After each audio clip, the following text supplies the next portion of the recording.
I am Dave Litton, and a warm welcome to my brand new 3-video set, PRINCE2 Issue Management Demystified. Now, if you have had an opportunity to already scan the PRINCE2 official manual, then you'll know that issues, much like risks, seem to be everywhere. Your instinct would be correct if you turned immediately to the change theme, because that, after all, is where issues and change control emanate from. But I'm sure you've already found out that that's not the only place where you need to understand how issues are managed within PRINCE2. Indeed, it also crops up in the progress theme for good reasons, and you'll find it getting mentioned in most of the processes. So my objective of this 3-part video is to give you the full story of how issues are managed within a PRINCE2 project. That said, let's get stuck in. And starting at the very beginning, an issue is defined as any relevant event that has happened, was not planned, and requires some form of management action. If you like, an issue is a surprise. It's something that we weren't expecting. It could be a good thing, it could be a bad thing. In most cases, an issue has already happened, as it says here, but it may be a situation that if you don't fix it right now, it's going to get worse in the future. So staying with PRINCE2 definitions, an issue can be a request for change, often raised by a customer, but it could be from any other stakeholder, wants to change what was originally agreed, often called an RFC. Another type of issue is an off-specification. Now this type is where you get some form of product error or an omission. These are usually found either during the design and build of a product or in its testing, when you realise you can't meet, for example, the original specification. The third type can be a straightforward problem. Something's cropped up and it needs to be dealt with. Another type of issue could be a concern. This might point the way to some future situation which will arise if we don't do something about it now. But it is important, since I would see a problem is something that is with us now, whereas a concern is something which may occur at some point in the future, even though it's still an issue that needs to be dealt with right now. And the final flavour of issue, if you will, is a good idea that is yet to be implemented.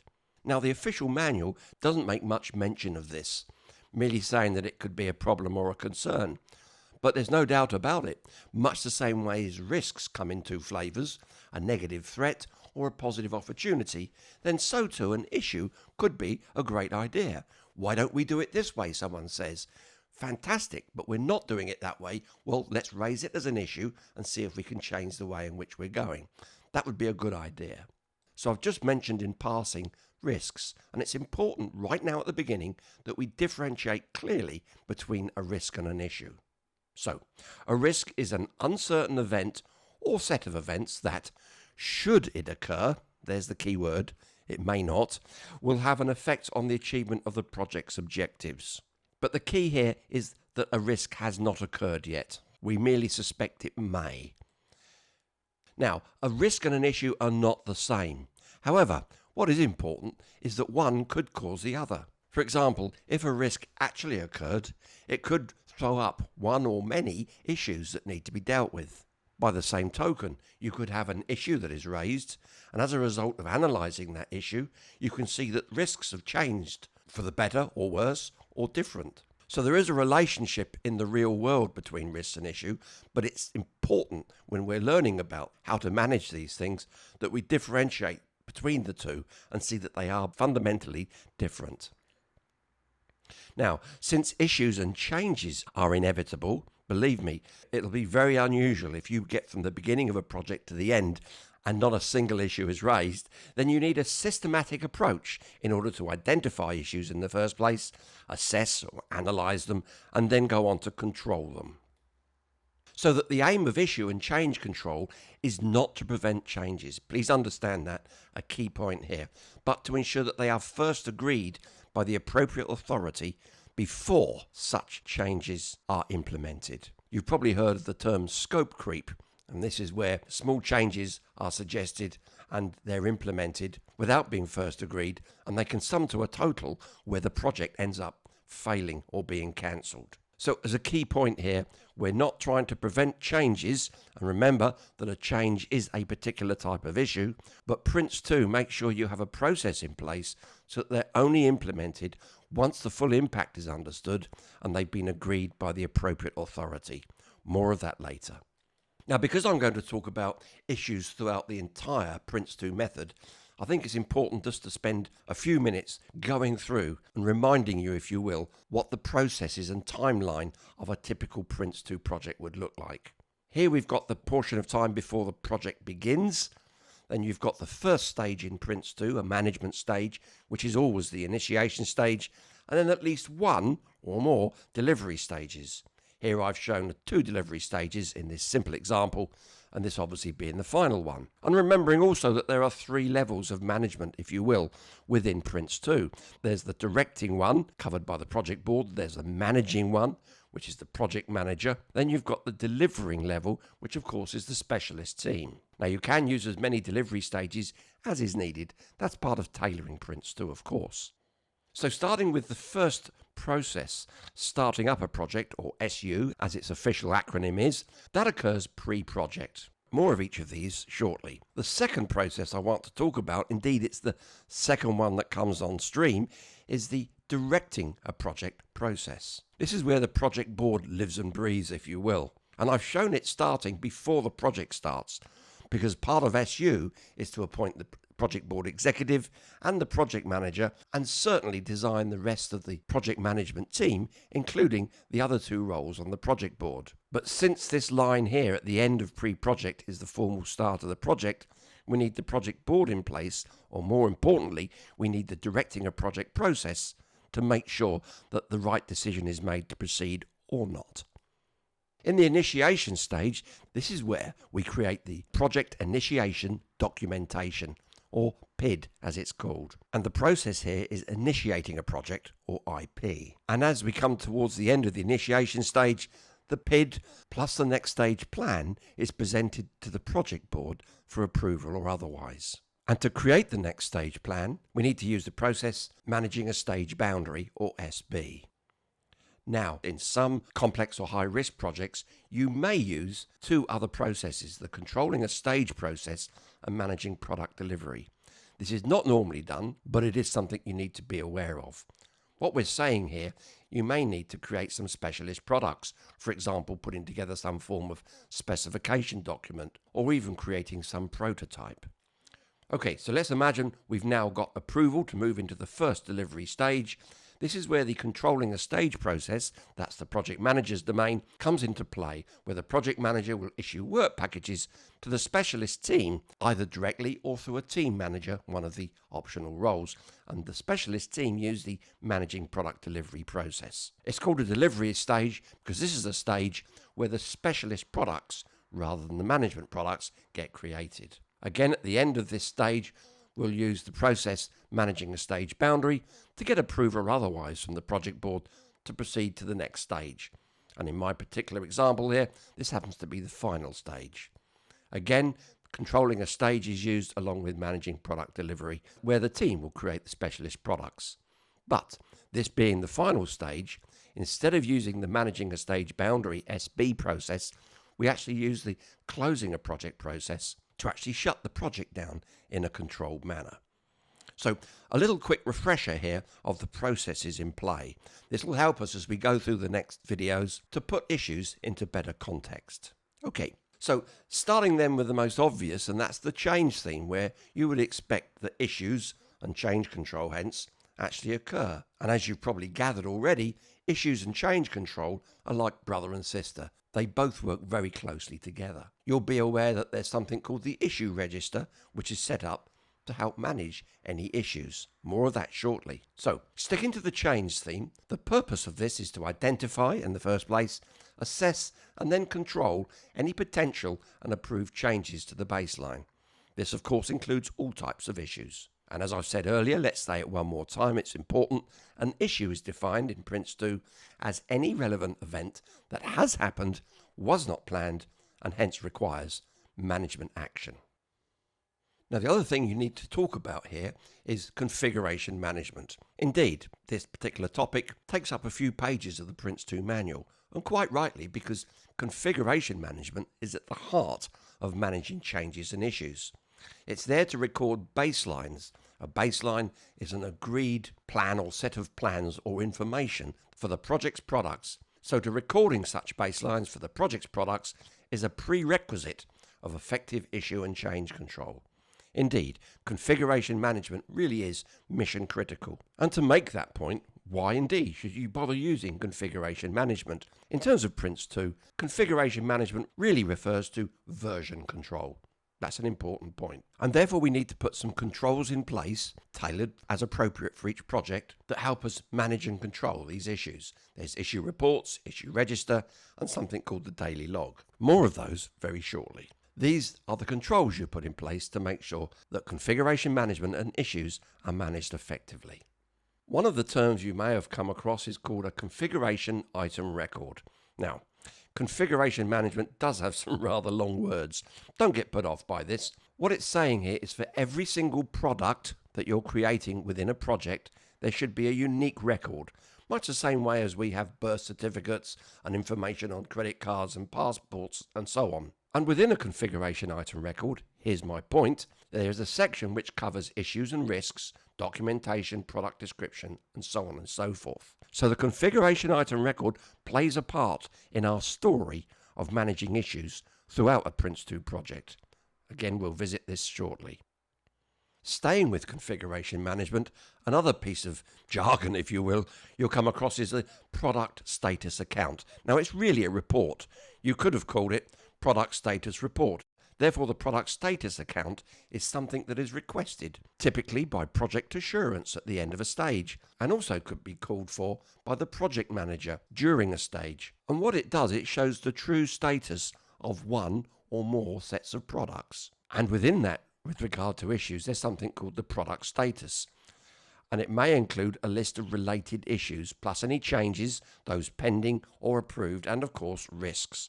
So you can see the product status account plays a key part in our story about how to manage issues. Now, status accounting, you can see it's related to the product status account report itself. The definition of this is the reporting of all current and historical data for each product via a product status account. There it is.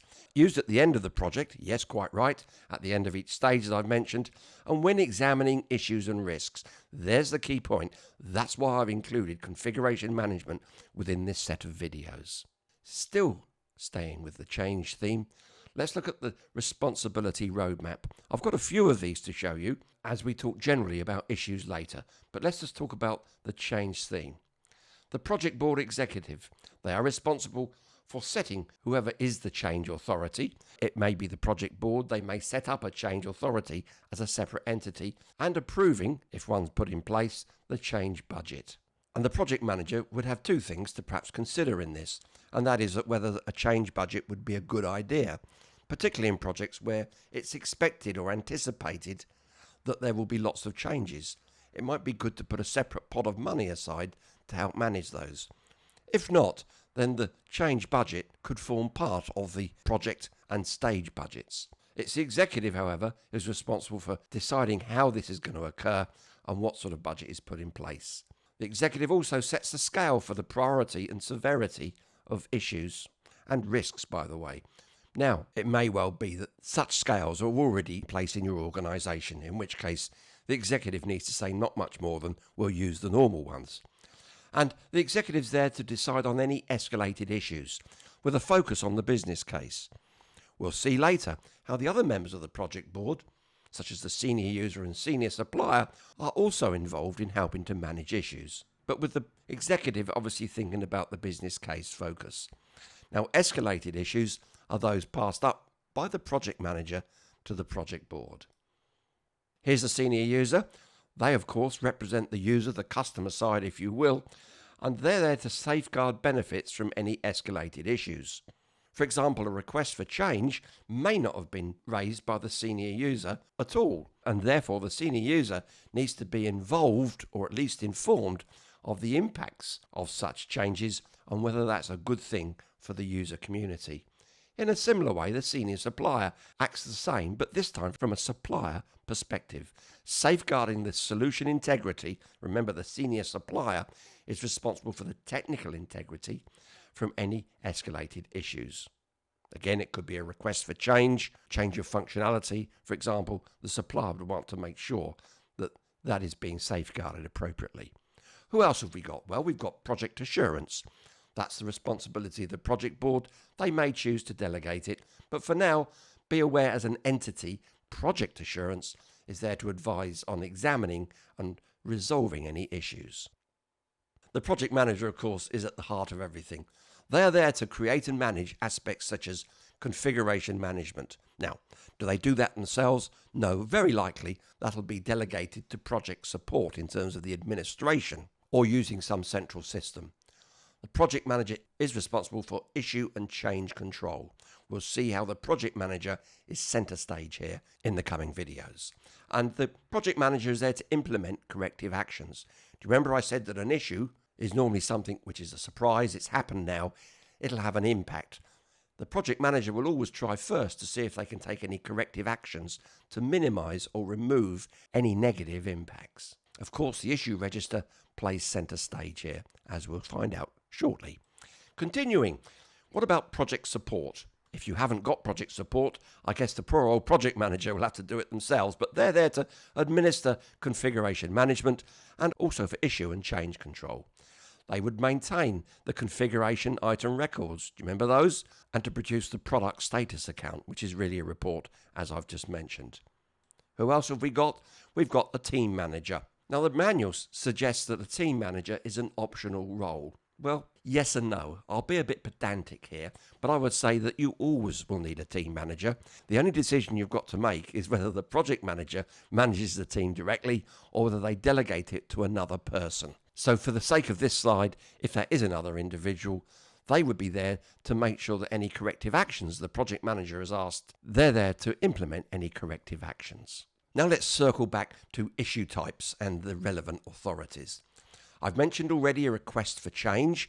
This is a proposal to change a baseline. Baseline is an approved reference of some aspect of the project, whether it's a plan, a specification, a product description, and so on and so forth. And we'll learn how issues can be formal or informal. And whenever a request for change is raised, it must use the formal approach, which means an issue report will be raised to bring it to the attention of the project board. Now, the project board, when given a request for change, have got some choices to make. And by the way, this will happen in consultation with lots of folks, including possibly the project manager and even the specialist team. They can either agree, approve the request for change, and by the way, this isn't done in a vacuum. For them to approve a request for change, they'll have all the details necessary in order to make an informed choice, or they may reject it, in which case that's the end of it. It's merely archived and no further action is taken. They may, for one reason or another, decide to defer the decision. Perhaps right now, in this particular stage of the project, there's not sufficient information to know whether it would be a good or bad thing. And they may decide to wait until the next stage, or wait until some time point, days or weeks from now, for obvious good reasons. This is not merely, we don't want to make decisions. This is merely saying it would make sense to wait. The other option they've got is to request more information. Perhaps they haven't got enough data in which to make an informed choice on, in which case that is gathered for them, given to them, and then they'll make the decision. Or it may well be, if the request for change shows that to implement that would breach tolerance. Now, I haven't talked about tolerance yet, but you understand that PRINCE2 does management by exception, and there are various levels of tolerance applied. There's project level, there's stage level, and optionally there could be team plan or work package level, if you will. And a tolerance is a plus or minus amount of some relevant metric, time or cost, quality or what have you. And if a request for change shows that that would be forecast to be breached, then the project board would ask for an exception plan from the project manager. You see, the exception plan will say in detail exactly what needs to happen in terms of change budgets and times and what have you. So this gives the project board better information about whether or not to approve or reject this particular request for change. Now, an off specification, which you'll remember, is a situation where we can't produce what we said we could in terms of a product or functionality or some such. And again, this is something that is within a baseline, but right now we're pretty sure that we can't give them what we originally promised. You'll see a similar set of options the project board has got. The first one is important to mention, grant a concession. This is where we're saying, okay, I know we asked for this, it looks like we can't have it, we'll take what you can give us, which means they're conceding they'll accept what you can give them. And often that's a very sensible thing to do. We're delaying it and asking for, let's say, redesign would be too expensive and too long. They could, in this case of an off specification, instruct it to be resolved. For example, the design said that this would accelerate at some speed, and tests are showing that it doesn't reach that, but if we put a larger motor in it or something, or redesigned it in some way, it could. That's the resolution action that will be sent back to the project manager, who would then raise a new or modify an existing work package for that to occur. Similar to above, they could defer the decision for the reasons I've discussed, or request more information, or indeed ask for an exception plan. So the last three steps here are the same as the three up here. So what about a problem or a concern or an opportunity or a good idea? Well, if it's something the project manager could deal with, they wouldn't raise it formally. But let's assume that it needs to happen formally, in which case, again, an issue report is raised, sent to the project board, and the project board will then give guidance, okay, or ask for an exception plan, like we've said above here. So let's assume this was a good idea. They might want some numbers around that good idea, like how long will it take, how much will it cost, and so on. And if that would blow tolerance, then they'd ask for an exception plan. If it can be done within tolerance, then the project manager would say yes. If the project board has said yes, let's go ahead and implement that and take corrective action. So let's now look at the process, the steps, if you will, of issue and change control procedure. Step number 1. First of all, whenever an issue occurs, it needs to be captured in some way. One of the first decisions that needs to be made is this going to be managed formally or informally? It may not be a choice. For example, if it's a request for change, it will have to be done formally. And in the case of a formal issue, then we'll be using the issue register. We'll need to enter information in terms of the issue type, how severe it is, what its priority is, and give it a unique identification number, normally alphanumeric. This severity and priority scales were the ones I mentioned a few slides ago when I talked about the executive of the project board would agree what these scales are. Step number 2 is to examine the issue. This is called impact analysis. Now, as a result of examining the issue report, remember I'm saying it's a formal one rather than informal, will need to be updated with the results of this impact analysis, as will the issue register. Aspects that will need to be looked at will be the project performance targets, time, cost, quality, benefits, and so on, seeing exactly what this issue would have in terms of impact on such targets. We want to look at the business case to see what, if any, the impact would be on the business case.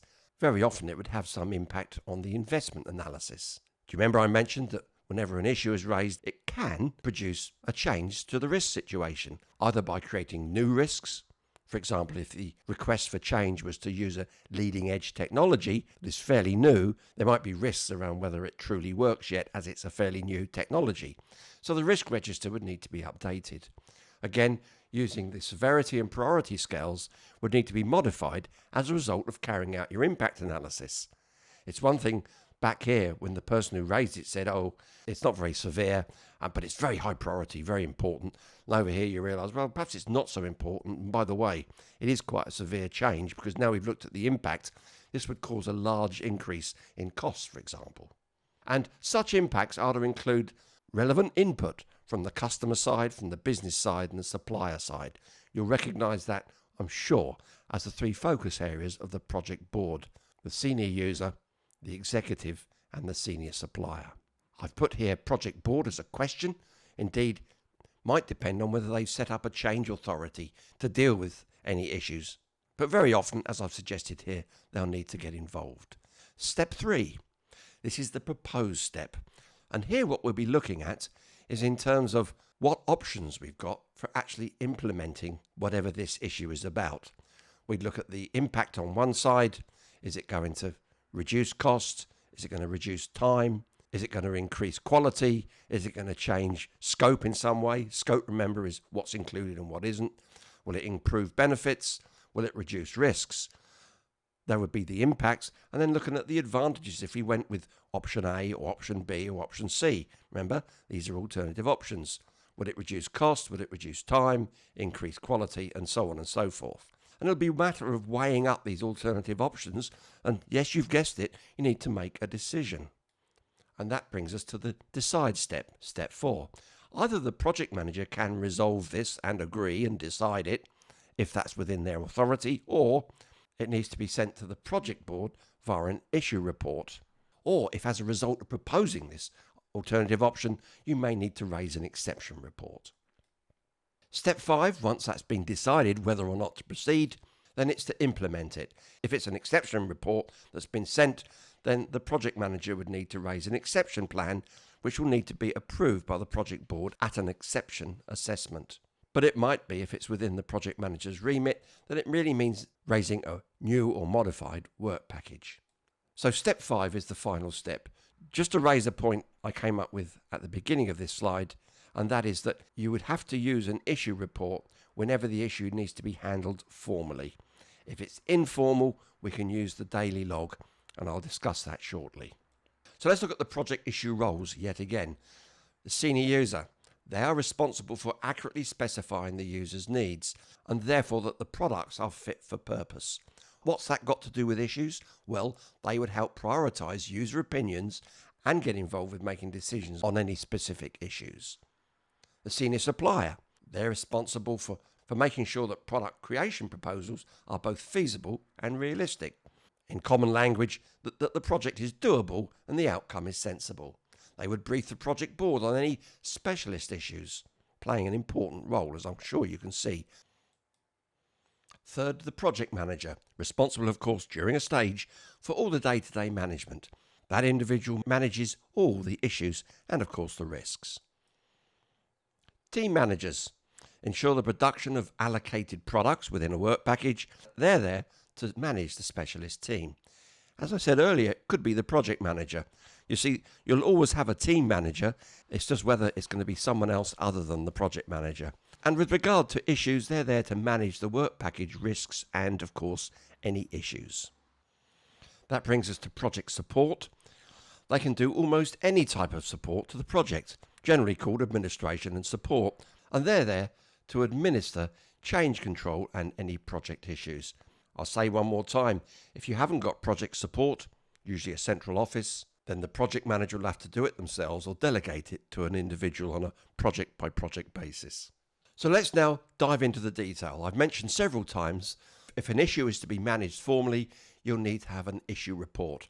We're going to quickly look at the issue report and the issue register here, because there is some common data in each. Although they're different and their purposes are different, some of the information is repeated for good reason in both. Let's start off then. Each issue needs a unique identifier. Do you remember configuration management? We need to make sure that each one can be uniquely identified, typically numeric or alphanumeric, as shown in the issue register. We're talking here about the issue report, don't forget. Now, an issue report contains a description of the issue, the impact assessment and recommendations for any of the specific issue types.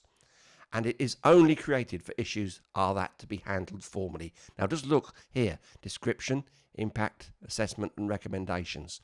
So the issue report is a living document.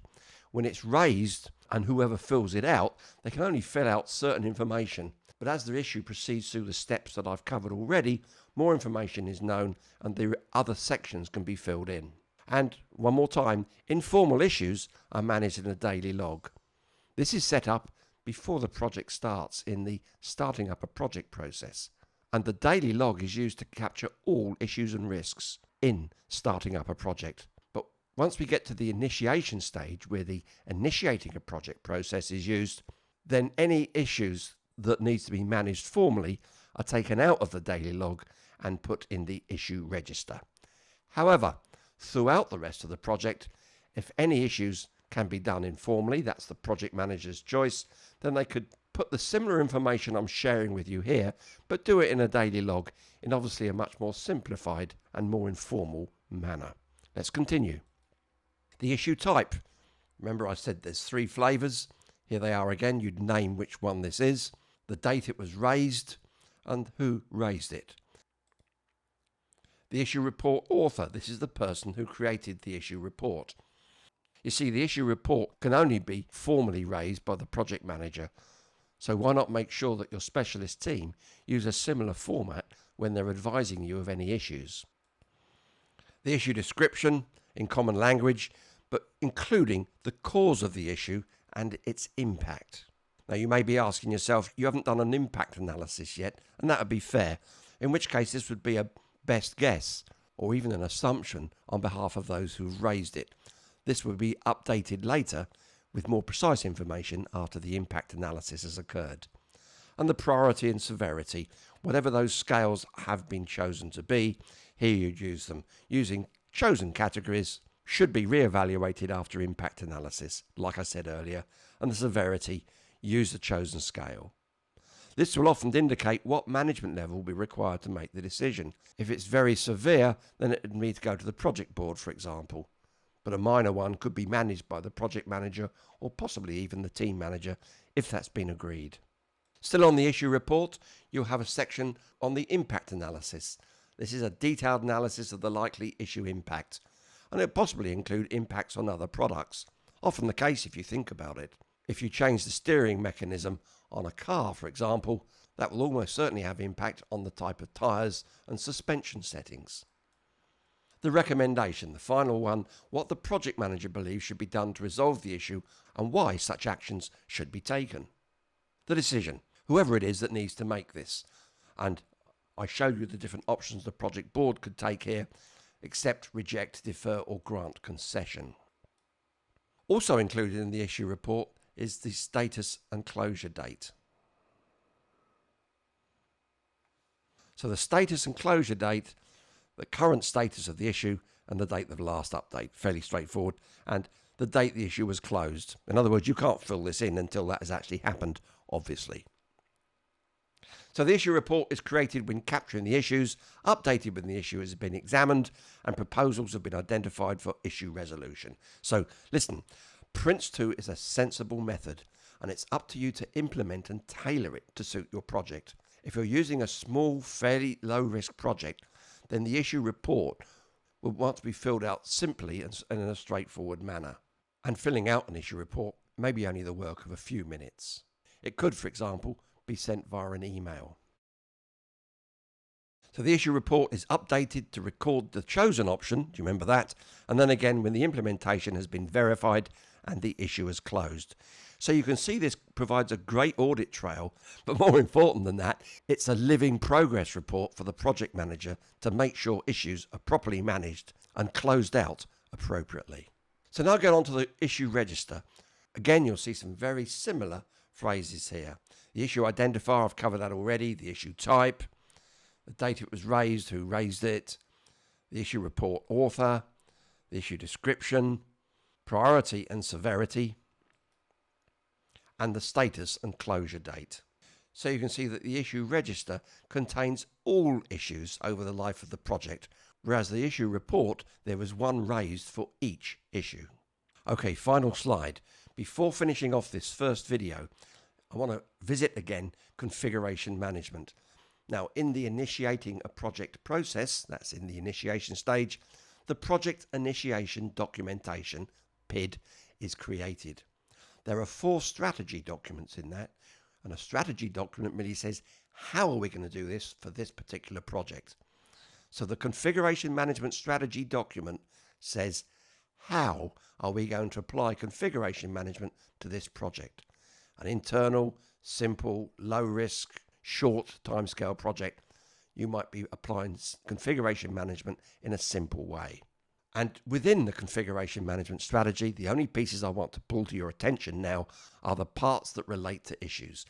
There's a section called Issue and Change Control Procedure, which, as it suggests, describes exactly what procedures will be used. And such a procedure should cover how issues are captured, examined, how they're proposed, and how they are decided and implemented. Also within the configuration management strategy, by the way, at the time this document is created, the issue register is set up. And any issues that were held on the daily log that need to be managed now formally will be transferred to the issue register. So this document, the configuration management strategy, defines the composition and format of the issue register and the configuration item records. Like I said at the beginning, I'm going to show you how the PRINCE2 method deals with issues throughout the whole of the project. Also in the configuration management strategy is reporting. This will set down report composition and format. And what we're interested here is the issue report. Here it will say exactly what that looks like, how it's to be manifested, is it going to be electronic, and also the product status account. Because of course, issues have the potential to change products, and therefore the product status account is relevant. It talks about the purpose, timing and recipients of these products, including reviewing the performance of the procedures. In other words, the configuration management strategy is hand in glove with how exactly issues are going to be managed. The timing of configuration management and issue change control activities. When formal activities be undertaken, for example, if you're going to carry out configuration audits. Now, it's a bit of a strange one, this, because if you think about it, when exactly are you going to carry out configuration management during a stage? Well, with regard to issues, it depends if any issues are raised. So you really couldn't expect to say here, we're going to raise an issue 3 weeks into this stage.